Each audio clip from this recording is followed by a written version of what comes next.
की हड्डी जो सिर्फ शरीर को नहीं बल्कि इंसान के हिम्मत, सच को बदलाती है। आज इंसान पढ़ लिख गया है, टेक्नोलॉजी बढ़ गई है, लेकिन हिम्मत, वो भी सच कहने की हिम्मत, वो आज कहीं खो गई है। तो आइए हम लोग देखते हैं इस कहानी को और इस समाज को सीख देते हैं कि किस तरह से रीढ़ की हड्डी हम लोग की झुक चुकी है। आइए।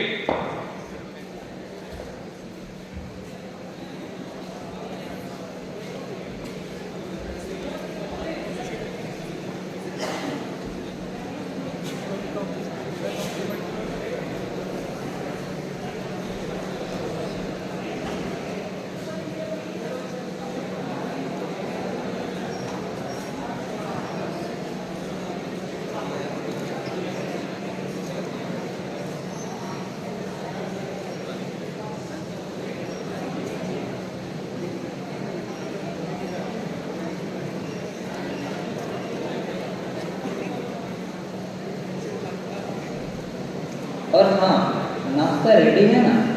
हाँ।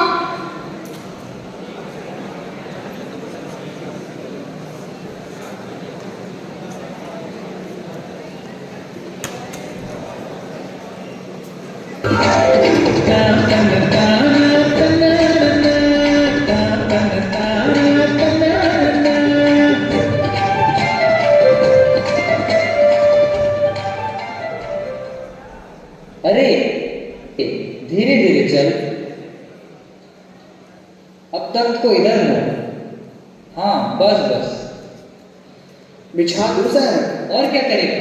भगवान के घर जब अकल बैठ रही थी तो क्या तू लेट पहुंचा था? जल्दी बिछा। और इतना पसीना क्यों आ रहा है तुझे? हंसता क्यों? हमने भी जवानी देखी है, हम भी तख्तों पे कूदते थे। अब सीधा कर इसे। हाँ बस, और सुन, बहू जी से दरी मांगना, इसके ऊपर बिछानी है। अजी सुनते हो, इस वक्त तुम्हें धोती की क्या जरूरत पड़ गई इतनी जल्दी में? धोती? हाँ, अभी तो बदल के आए हो, फिर क्यों? पर तुमसे धोती किसने मांगी? रतन कह रहा था। अरे रतन, तेरे कान में मिट्टी भरी है क्या?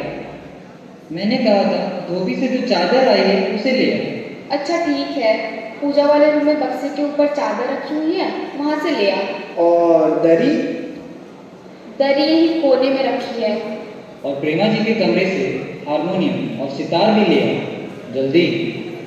लेकिन तुम्हारी लाडली बेटी मुंह फुला के बैठी हुई है। मुंह फुला के? और तुम उसकी माँ होके क्या कर रही हो? इतनी मुश्किल से रिश्ता मिला है, कहीं तुम्हारी बेवकूफ़ी से सब खराब ना हो जाए। तो मैं क्या करूं?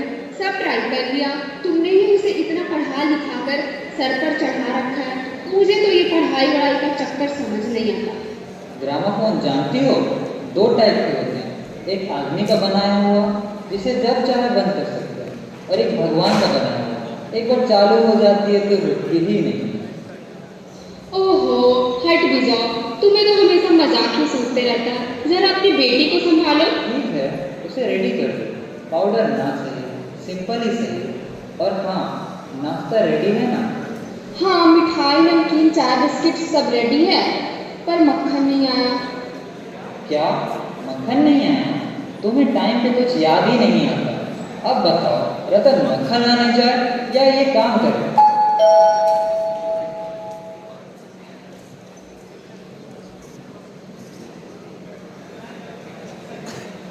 अरे प्रेमा, वो सब आ गए हैं। अरे तू यहीं खड़ा है बेवकूफ, गया नहीं मक्खन लाने, सब चौपट कर दिया।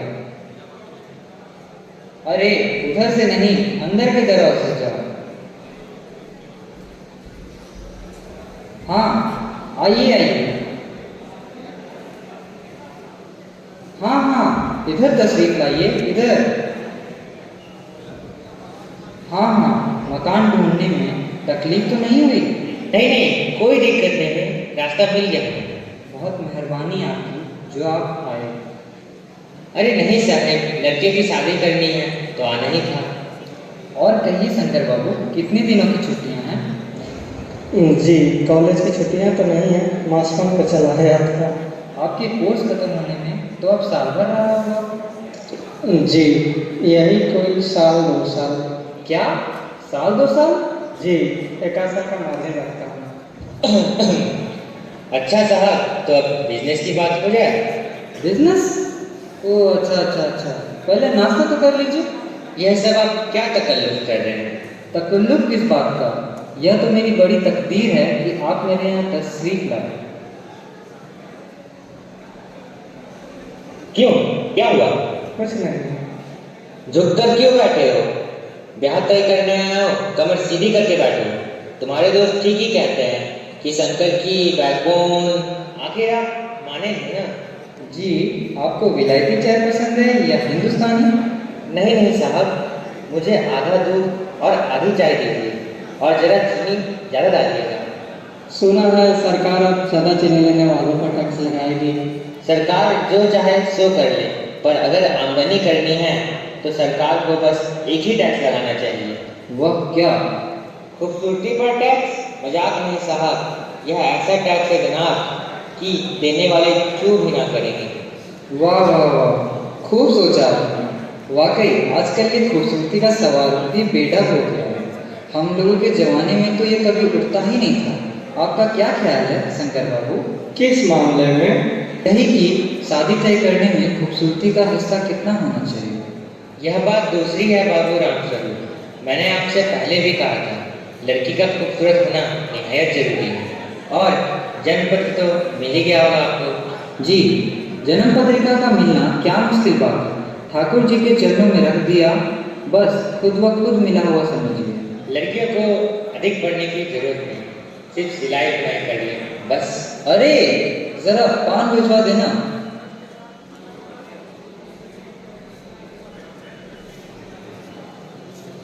चश्मा? जी वह पिछले महीने इसकी आंखें दुखनी आई थी, तो कुछ दिनों के लिए चश्मा लगाना पड़ा। पढ़ाई वढ़ाई की वजह से तो नहीं है कुछ? नहीं साहब, वैसी कोई बात नहीं, वहाँ बैठ जाओ माँ। चाल में तो कुछ खराबी है नहीं, चेहरे पर भी छवि है। हाँ, कुछ गाना बजाना मैंने सीखा है। जी हाँ, सितार भी और बाजा भी। सुनाओ तो माँ एक आध गीत बाजे के साथ।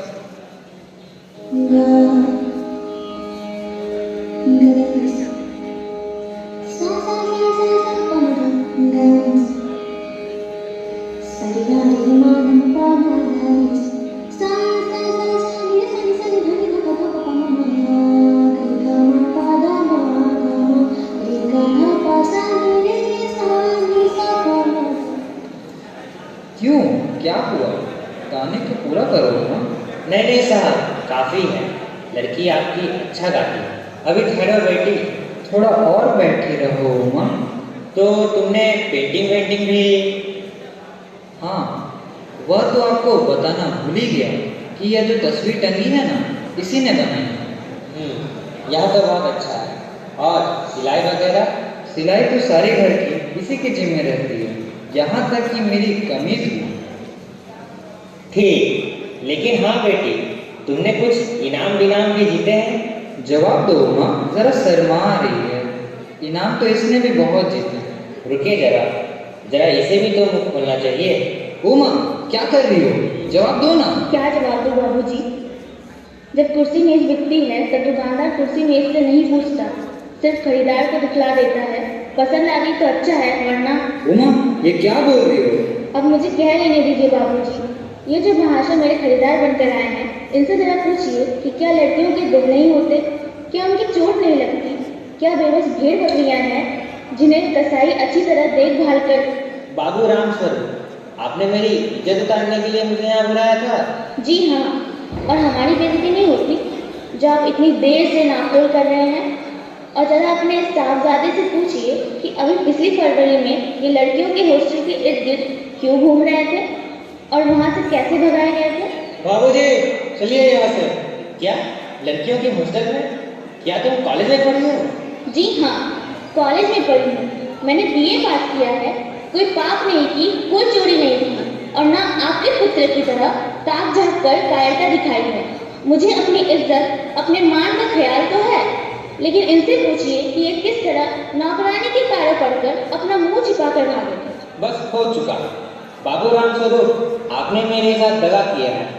आपकी लड़की बीए पास है और आपने मुझसे कहा था कि सिर्फ मैट्रिक तक पढ़ी है। आओ बेटे चलो।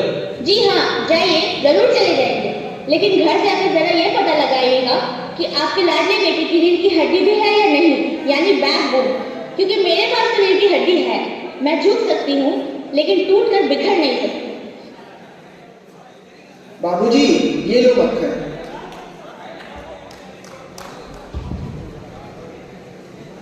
पढ़ाई लड़की की कमजोरी नहीं, उसके रीढ़ की हड्डी है।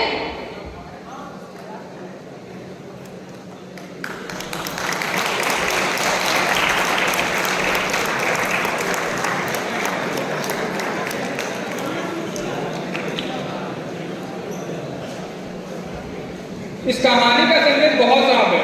अगर हम गलत के खिलाफ आवाज नहीं उठाएंगे, तो एक दिन हमारी भी रीढ़ की